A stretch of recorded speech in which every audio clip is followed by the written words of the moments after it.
ಎಲ್ಲರಿಗೂ ನಮಸ್ಕಾರ. ಸತ್ಯವೇದದ ಆಳವಾದ ಅಧ್ಯಯನ ಕಾರ್ಯಕ್ರಮಕ್ಕೆ ನಿಮ್ಮೆಲ್ಲರಿಗೂ ಸ್ವಾಗತ. ಇಂದು ನಾವು ಸತ್ಯವೇದದ ಅತಿ ಮುಖ್ಯವಾದ ಮತ್ತು ಪ್ರಬಲವಾದ ಭಾಗಗಳಲ್ಲಿ ಒಂದನ್ನು ಅಧ್ಯಯನ ಮಾಡಲಿದ್ದೇವೆ. ಇದು ನಮ್ಮ ಜೀವನದ ಆರಾಧನೆ, ಅಧಿಕಾರ ಮತ್ತು ನಂಬಿಕೆಯ ಪ್ರಶ್ನೆಗಳಿಗೆ ನೇರವಾಗಿ ಉತ್ತರಿಸುತ್ತದೆ. ಇಂದು ನಾವು ಲೂಕನು ಬರೆದ ಸುವಾರ್ತೆಯಲ್ಲಿ 4ನೇ ಅಧ್ಯಾಯ 5ರಿಂದ 8ನೇ ವಚನಗಳನ್ನು ನೋಡೋಣ. ಈ ಭಾಗವು ಯೇಸುಕ್ರಿಸ್ತನು ತನ್ನ ಶುಶ್ರೂಷೆಯನ್ನು ಆರಂಭಿಸುವ ಮೊದಲು ಸೈತಾನನಿಂದ ಪರೀಕ್ಷಿಸಲ್ಪಟ್ಟ ಪ್ರಮುಖ ಘಟನೆಯ 3ನೇ ಮತ್ತು ಕೊನೆಯ ಪರೀಕ್ಷೆಯನ್ನು ವಿವರಿಸುತ್ತದೆ. ಈ ಪರೀಕ್ಷೆಯು ಅತ್ಯಂತ ಸೂಕ್ಷ್ಮವಾದದ್ದು ಮತ್ತು ಅಪಾಯಕಾರಿಯಾದದ್ದು. ವಚನವನ್ನು ಒಮ್ಮೆ ಓದೋಣ. ಬಳಿಕ ಸೈತಾನನು ಆತನನ್ನು ಮೇಲಕ್ಕೆ ಕರೆದುಕೊಂಡು ಹೋಗಿ ಕ್ಷಣ ಮಾತ್ರದಲ್ಲಿ ಲೋಕದ ಎಲ್ಲ ರಾಜ್ಯಗಳನ್ನು ಆತನಿಗೆ ತೋರಿಸಿ, ಇವುಗಳ ಅಧಿಕಾರವನ್ನು, ಇವುಗಳ ವೈಭವವನ್ನು ನಿನಗೆ ಕೊಡುವೆನು. ಇದೆಲ್ಲ ನನಗೆ ಕೊಟ್ಟದೆ. ಇದನ್ನು ನನ್ನ ಮನಸ್ಸು ಬಂದವನಿಗೆ ಕೊಡುತ್ತೇನೆ. ನೀನು ನನ್ನ ಮುಂದೆ ಅಡ್ಡ ಬಿದ್ದರೆ ಇದೆಲ್ಲ ನಿನ್ನದಾಗುವುದು ಎಂದು ಆತನಿಗೆ ಹೇಳಿದನು. ಅದಕ್ಕೆ ಯೇಸು, ನಿನ್ನ ದೇವರಾಗಿರುವ ಕರ್ತನಿಗೆ ಅಡ್ಡ ಬಿದ್ದು ಆತನೊಬ್ಬನನ್ನೇ ಆರಾಧಿಸಬೇಕು ಎಂಬುದಾಗಿ ಬರೆದದೆ ಎಂದು ಉತ್ತರ ಕೊಟ್ಟನು. ಬನ್ನಿ, ಈ ವಚನಗಳಲ್ಲಿ ಅಡಗಿರುವ ದೈವಿಕ ಸತ್ಯಗಳನ್ನು ಅರಿತುಕೊಳ್ಳೋಣ. ಮೊದಲು ಸೈತಾನನು ಏನು ಮಾಡಿದ ಎಂಬುದನ್ನು ಗಮನಿಸಿ.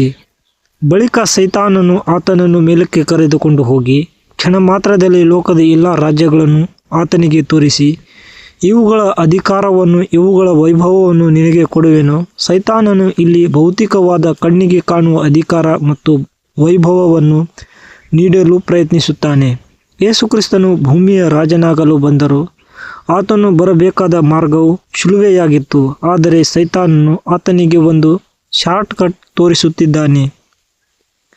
ಕಷ್ಟಪಡದೆ, ಶ್ರಮ ಪಡದೆ, ಶಿಲುಬೆಯನ್ನು ಹೊರದೆ ಜಗತ್ತಿನ ರಾಜನಾಗುವ ಆಹ್ವಾನ ಸೈತಾನನು ನಮ್ಮ ಜೀವನದಲ್ಲೂ ಇದೇ ತಂತ್ರವನ್ನು ಬಳಸುತ್ತಾನೆ.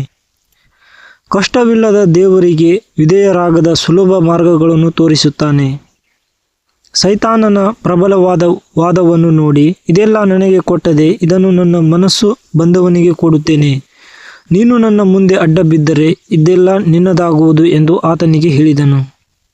ಸೈತಾನನು ತಾನೇ ಈ ಲೋಕದ ಅಧಿಕಾರಿ ಎಂದು ಹೇಳಿಕೊಳ್ಳುತ್ತಾನೆ. ಸತ್ಯವೇದದಲ್ಲಿ 2 ಕೊರಿಂಥ 4:4 ಆತನನ್ನು ಈ ಲೋಕದ ದೇವರು ಎಂದು ಕರೆಯಲಾಗಿದೆ. ಹೌದು, ಪತನದ ನಂತರ ಸೈತಾನನಿಗೆ ಸ್ವಲ್ಪ ಮಟ್ಟಿಗೆ ಅಧಿಕಾರ ನೀಡಲ್ಪಟ್ಟಿದೆ, ಆದರೆ ಅದು ಪೂರ್ಣಾಧಿಕಾರವಲ್ಲ ಮತ್ತು ದೇವರ ಅನುಮತಿಯ ಮೇರೆಗೆ ಮಾತ್ರ. ಆದರೆ ಇಲ್ಲಿ ಆತನು ಆ ಅಧಿಕಾರವನ್ನು ಯೇಸುವಿನಿಂದ ಬೇಡಿಕೆ ಇಡಲು ಬಳಸುತ್ತಿದ್ದಾನೆ. ಸೈತಾನನು ಯೇಸುವಿನ ಮುಂದೆ ಇಟ್ಟು ಷರತ್ತು ಒಂದೇ, ನೀನು ನನ್ನ ಮುಂದೆ ಅಡ್ಡ ಬಿದ್ದರೆ, ಅಂದರೆ ನನ್ನನ್ನು ಆರಾಧಿಸಿದರೆ ಇಡೀ ಲೋಕದ ವೈಭವವನ್ನು ಕೇವಲ ಒಂದು ಕ್ಷಣದ ಆರಾಧನೆಯ ಮೂಲಕ ಪಡೆಯಲು ಆತನು ಯೇಸುವಿಗೆ ಪ್ರಚೋದನೆ ನೀಡಿದನು. ಸ್ನೇಹಿತರೆ, ಸೈತಾನನ ಅಂತಿಮ ಗುರಿ ಯಾವಾಗಲೂ ಆರಾಧನೆಯನ್ನು ಕದಿಯುವುದು, ಏಕೆಂದರೆ ಆರಾಧನೆ ಕೇವಲ ದೇವರಿಗೆ ಮಾತ್ರ ಸಲ್ಲಬೇಕು. ಸೈತಾನನು ಸ್ವರ್ಗದಲ್ಲಿ ದೇವರಂತೆ ಆಗಲು ಬಯಸಿದ ಕಾರಣದಿಂದಲೇ ಪತನ ಹೊಂದಿದನು. ಈಗ ಆತನು ದೇವರ ಮಗನಿಂದ ಆರಾಧನೆಯನ್ನು ಪಡೆಯಲು ಪ್ರಯತ್ನಿಸುತ್ತಿದ್ದಾನೆ. ಇದು ಆತನ ಅಹಂಕಾರ ಮತ್ತು ದೇವರಿಗೆ ವಿರುದ್ಧವಾದ ದಂಗೆಯ ಪರಮಾವಧಿ. ವೈಭವ, ಹಣ, ಅಧಿಕಾರ ಇವು ಕೇವಲ ಆಮಿಷಗಳು. ಆಮಿಷದ ಹಿಂದಿರುವುದಕ್ಕೆ ಕೊಕ್ಕೆ ಎಂದರೆ ಆರಾಧನೆಯ ಕಳುವಿಕೆ ಅಥವಾ ದೇವರನ್ನು ತಿರಸ್ಕರಿಸುವುದು. ಯೇಸುವಿನ ಪರೀಕ್ಷೆಯು ನಮಗೂ ಅನ್ವಯಿಸುತ್ತದೆ. ನಮ್ಮ ಜೀವನದಲ್ಲಿ ನಾವು ಹಣ, ಸ್ಥಾನಮಾನ ಅಥವಾ ಇತರ ವಿಷಯಗಳಿಗಾಗಿ ದೇವರನ್ನು ತಿರಸ್ಕರಿಸುತ್ತಿದ್ದೇವೆ. ನಾವು ಯಾವುದಕ್ಕೆ ಅಡ್ಡ ಬೀಳುತ್ತಿದ್ದೇವೆ? ಅದಕ್ಕೆ ಯೇಸು ನೀಡಿದ ಉತ್ತರವು ಅತ್ಯಂತ ಶಕ್ತಿಶಾಲಿ ಮತ್ತು ನಿರ್ಣಾಯಕವಾದದ್ದು. ನಿನ್ನ ದೇವರಾಗಿರುವ ಕರ್ತನಿಗೆ ಅಡ್ಡ ಬಿದ್ದು ಆತನೊಬ್ಬನನ್ನೇ ಆರಾಧಿಸಬೇಕು ಎಂಬುದಾಗಿ ಬರೆದದೆ ಎಂದು ಉತ್ತರ ಕೊಟ್ಟನು. ಯೇಸುಕ್ರಿಸ್ತನು ಈ ಉತ್ತರದ ಮೂಲವನ್ನು ತೋರಿಸಿದನು. ಇದು ದ್ವಿತೀಯಕಾಂಡ 6:13 ಬರೆಯಲ್ಪಟ್ಟಿದೆ. ಗಮನಿಸಿ, ಸೈತಾನನ ಪ್ರಲೋಭನೆಗೆ ಯೇಸು ಯಾವುದೇ ವೈಯಕ್ತಿಕ ಭಾವನೆಗಳಿಂದ ಉತ್ತರಿಸಲಿಲ್ಲ. ಆತನು ಕೇವಲ ದೇವರ ಲಿಖಿತ ವಾಕ್ಯದಿಂದ ಉತ್ತರಿಸಿದನು. ಬರೆದದೆ ಎಂದು ಹೇಳಿದನು. ಈ ಘಟನೆಯು ನಮಗೆ ಒಂದು ಸ್ಪಷ್ಟ ಸಂದೇಶವನ್ನು ನೀಡುತ್ತದೆ. ನಮ್ಮ ಜೀವನದಲ್ಲಿ ನಾವು ಎದುರಿಸುವ ಪ್ರತಿಯೊಂದು ಪರೀಕ್ಷೆ, ಪ್ರಲೋಭನೆ ಮತ್ತು ಸವಾಲಿಗೆ ಉತ್ತರ ಇರುವುದು ದೇವರ ವಾಕ್ಯದಲ್ಲಿ ಮಾತ್ರ. ಸೈತಾನನನ್ನು ಸೋಲಿಸುವ ಏಕೈಕ ಆಯುಧವೆಂದರೆ ಸತ್ಯವೇದ. ಆರಾಧನೆ ವಿಷಯದಲ್ಲಿ ಇಡೀ ಸತ್ಯವೇದವು ಒಂದು ಸತ್ಯವನ್ನು ದೃಢೀಕರಿಸುತ್ತದೆ. ಆರಾಧನೆ ಕೇವಲ ಕರ್ತನಾದ ದೇವರಿಗೆ ಮಾತ್ರ ಸಲ್ಲಬೇಕು, ಬೇರೆ ಯಾವುದಕ್ಕೂ ಅಲ್ಲ. ಯೇಸು ಕ್ರಿಸ್ತನು ಇಲ್ಲಿ ಮೊದಲ ಆಜ್ಞೆಯನ್ನು ದೃಢಪಡಿಸಿದನು, ನನ್ನ ಹೊರತು ನಿನಗೆ ಬೇರೆ ದೇವರು ಇರಬಾರದು. ಇದು ಕ್ರೈಸ್ತ ಜೀವನದ ಮೂಲಭೂತ ಸತ್ಯ. ಆರಾಧನೆಯನ್ನು ಯಾರಿಗೂ ಯಾವುದಕ್ಕೂ ಹಂಚಲು ಸಾಧ್ಯವಿಲ್ಲ. ನಾವು ಅಡ್ಡ ಬೀಳುವುದು ನಮ್ಮ ಹೃದಯದಲ್ಲಿ ಪ್ರೀತಿ, ಗೌರವ ಮತ್ತು ವಿಧೇಯತೆಯನ್ನು ನೀಡುವುದು ಕರ್ತನಾದ ದೇವರಿಗೆ ಮಾತ್ರ. ನಮ್ಮ ಜೀವನದಲ್ಲಿ ನಾವು ಯಾವೆಲ್ಲ ವಿಷಯಗಳನ್ನು ದೇವರ ಸ್ಥಾನದಲ್ಲಿ ಇಡುತ್ತಿದ್ದೇವೆ, ಹಣ, ವೃತ್ತಿ ಜೀವನ, ಪ್ರಶಂಸೆ, ಸಾಮಾಜಿಕ ಮಾನ್ಯತೆ, ಇವೆಲ್ಲವೂ ಸೈತಾನನಿಗೆ ನಮ್ಮ ಆರಾಧನೆಯನ್ನು ಬದಲಾಯಿಸುವ ಇರುವ ಸಾಧನಗಳಾಗಿವೆ. ನಾವು ಹಣವನ್ನು ಆರಾಧಿಸಿದರೆ ನಾವು ಸೈತಾನನಿಗೆ ಅಡ್ಡ ಬೀಳುತ್ತಿದ್ದೇವೆ. ನಮ್ಮ ಸ್ಥಾನಮಾನಕ್ಕಾಗಿ ದೇವರ ವಾಕ್ಯವನ್ನು ಧಿಕ್ಕರಿಸಿದರೆ ನಾವು ಸೈತಾನನಿಗೆ ಅಡ್ಡ ಬೀಳುತ್ತಿದ್ದೇವೆ. ಪ್ರಿಯರೇ, ಈ ವಚನಗಳು ನಮಗೆ ಕರೆ ನೀಡುತ್ತವೆ. ನಮ್ಮ ಆರಾಧನೆಯು ಏಕೈಕವಾಗಿ ಮತ್ತು ಕೇವಲ ದೇವರ ಕಡೆಗೆ ಇರಬೇಕು. ಆತನೊಬ್ಬನೇ ಎಲ್ಲ ವೈಭವ ಮತ್ತು ಘನತೆಗೆ ಅರ್ಹನು. ಯೇಸು ಕ್ರಿಸ್ತನು ಸೈತಾನನನ್ನು ಸೋಲಿಸಲು ದೇವರ ವಾಕ್ಯವನ್ನು ಬಳಸಿದಂತೆ ನಾವು ಸಹ ನಮ್ಮ ಆತ್ಮಿಕ ಹೋರಾಟದಲ್ಲಿ ಸತ್ಯವೇದವನ್ನು ಬಳಸಬೇಕು.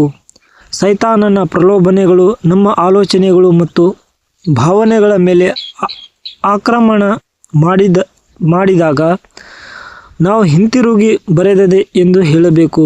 ಇದರ ಅರ್ಥ ನಾವು ಸತ್ಯವೇದವನ್ನು ಕಲಿಯಬೇಕು, ಅದನ್ನು ನಮ್ಮ ಹೃದಯದಲ್ಲಿ ಬಚ್ಚಿಡಬೇಕು. ಆಗ ಮಾತ್ರ ಪ್ರಲೋಭನೆಯ ಸಮಯದಲ್ಲಿ ಆ ವಾಕ್ಯವು ನಮಗೆ ನೆನಪಿಗೆ ಬರುತ್ತದೆ ಮತ್ತು ನಾವು ಸೈತಾನನ ಕುತಂತ್ರಗಳನ್ನು ಭೇದಿಸಬಹುದು. ಸತ್ಯವೇದದ ಜ್ಞಾನವಿಲ್ಲದೆ ನಾವು ಈ ಲೋಕದ ಪರೀಕ್ಷೆಗಳನ್ನು ಎದುರಿಸುವುದು ಅಸಾಧ್ಯ. ಸೈತಾನನು ತನಗೆ ಲೋಕದ ರಾಜ್ಯಗಳ ಅಧಿಕಾರವಿದೆ ಎಂದು ಹೇಳಿಕೊಂಡರೂ ಅಂತಿಮ ಮತ್ತು ಪೂರ್ಣಾಧಿಕಾರ ಇರುವುದು ಯೇಸು ಕ್ರಿಸ್ತನಿಗೆ ಮಾತ್ರ. ಮತ್ತಾಯ 28:18 ಆತನು ಸ್ವರ್ಗದಲ್ಲಿಯೂ ಭೂಮಿಯಲ್ಲಿಯೂ ಎಲ್ಲ ಅಧಿಕಾರ ನನಗೆ ಕೊಡಲ್ಪಟ್ಟಿದೆ ಎಂದು ಹೇಳುತ್ತಾನೆ. ಸೈತಾನನ ಅಧಿಕಾರವು ತಾತ್ಕಾಲಿಕ ಮತ್ತು ಸೀಮಿತವಾದದ್ದು. ನಮ್ಮ ಜೀವನದಲ್ಲಿ ನಾವು ಅಧಿಕಾರಕ್ಕಾಗಿ, ಪ್ರಭಾವಕ್ಕಾಗಿ ತಪ್ಪು ಮಾರ್ಗಗಳನ್ನು ಹಿಡಿಯಬಹುದು. ಆದರೆ ಯೇಸುವಿನಂತೆ ನಾವು ದೇವರ ಉದ್ದೇಶಗಳನ್ನು ಸಾಧಿಸಲು ಶಾರ್ಟ್ಕಟ್ಗಳನ್ನು ನಿರಾಕರಿಸಬೇಕು. ನಮ್ಮ ಗುರಿ ದೇವರ ಮಹಿಮೆಯಾಗಬೇಕು, ಲೌಕಿಕ ಯಶಸ್ಸಲ್ಲ. ದೇವರ ಮಾರ್ಗವು ಕಷ್ಟಕರವಾಗಿದ್ದರೂ ಅದು ಅಂತಿಮ ವಿಜಯಕ್ಕೆ ಮತ್ತು ಶಾಶ್ವತ ಪ್ರತಿಫಲಕ್ಕೆ ಕಾರಣವಾಗುತ್ತದೆ. ಲೂಕ 4:5-8 ಈ ವಚನಗಳು ನಮಗೆ 3 ಪ್ರಮುಖ ಪಾಠಗಳನ್ನು ಕಲಿಸುತ್ತದೆ. 1. ಆರಾಧನೆಯು ಕೇವಲ ದೇವರಿಗೆ ಸಲ್ಲಬೇಕು. 2. ಸೈತಾನನನ್ನು ಸೋಲಿಸಲು ದೇವರ ವಾಕ್ಯವನ್ನು ಬಳಸಬೇಕು. 3. ದೇವರೇ ಪರಮ ಅಧಿಕಾರವುಳ್ಳವನು. ಈ ಪಾಠಗಳನ್ನು ನಮ್ಮ ಜೀವನದಲ್ಲಿ ಅಳವಡಿಸಿಕೊಳ್ಳೋಣ. ಈ ದಿನದಿಂದ ನಿಮ್ಮ ಹೃದಯದಲ್ಲಿ ದೇವರನ್ನು ಮಾತ್ರ ಆರಾಧಿಸಲು ಒಂದು ನಿರ್ಧಾರವನ್ನು ತೆಗೆದುಕೊಳ್ಳಿ.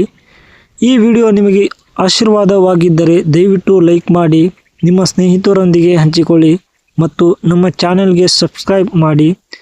ಮುಂದಿನ ಅಧ್ಯಯನದಲ್ಲಿ ಮತ್ತೆ ಸಿಗೋಣ. ಅಲ್ಲಿಯವರೆಗೆ ಕರ್ತನು ನಿಮ್ಮನ್ನು ಆಶೀರ್ವಾದಿಸಲಿ. ಧನ್ಯವಾದಗಳು. ಇಂಥದೇ ಬೇರೆ ಯಾವುದಾದರೂ ನಿಮಗೆ ಪ್ರಶ್ನೆಗಳಿದ್ದರೆ ಕಮೆಂಟ್ ಮಾಡಿ ತಿಳಿಸಿ.